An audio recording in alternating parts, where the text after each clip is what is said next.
তারপর এখানে উপস্থিত সকল বড়দের জানাই আমার প্রণাম এবং ছোটদের জানাই আমার বুক ভরা ভালোবাসা।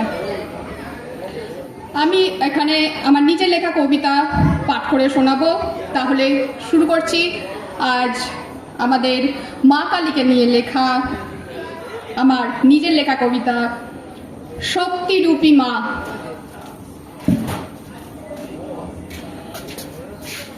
নারী শক্তির প্রতীক রূপে পূজিতা হন যিনি, তিনিই যে সর্বশক্তি মহামায়া মা।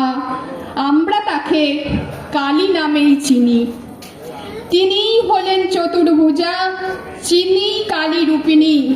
তার এই শ্যামা রূপের মহিমার জন্যই তো তিনি আমাদের সকলের প্রিয় জননী। ছাড়ো গো মা তোমার সেই ভয়ঙ্কর হুঙ্কার, শাস্তি পাক তারা যারা করে এই পৃথিবীর বুকে অন্যায় অবিচার। তিনিই যে চামুণ্ডা, তিনিই কালী, তিনিই সাবিত্রী, তিনিই মহেশ্বরী, তিনিই যে সর্বদাত্রী। খড়গধারী মাগো তুমি আমাদের সবার মা। চালনা করো খড়গ তোমার, ঘুচিয়ে দাও শত্রুদের সব ছলনা।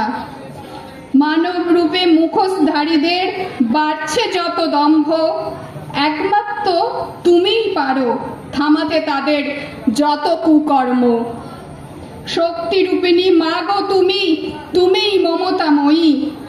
অসহায় মানুষদের কাছে তুমিই আশা, তুমিই মেয়ে, তুমিই জননী। মহাকালের পত্নী তুমি সর্বশক্তি রূপিণী। সকল পাপীদের বিনাশ করো, তুমিই তো বিনাশিনী।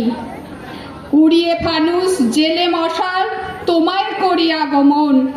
সকল মানুষের দুঃখ ঘুচুক, আলোকিত হোক সবার মন। মা আমাদের পারেন না বসন ভূষণ কিছুই, বাঁধেননি তার কেশ, অথচ এই বেশেতেই হার মেতে যায় অপরূপ সব বেশ। শক্তিরূপী মাগো আমার, দাও আমাদের শক্তি। সব বাধাকে পিছনে ফেলে আনতে পারি যেন অত্যাচারিত নারীদের মুক্তি।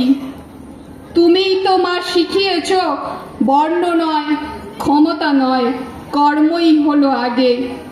তোমায় দেখে সকলের মধ্যে যেন এই মহৎ অনুপ্রেরণা জাগে। জয় মা কালী। সকলকে আবার যথাস্থানে অনেক ভালোবাসা জানিয়ে আমার কবিতা এখানেই শেষ করলাম। আশীর্বাদ করবেন ভবিষ্যতে যেন আমি আরও নতুন নতুন কবিতা লিখতে পারি এবং আপনাদের উপহার দিতে পারি। নমস্কার।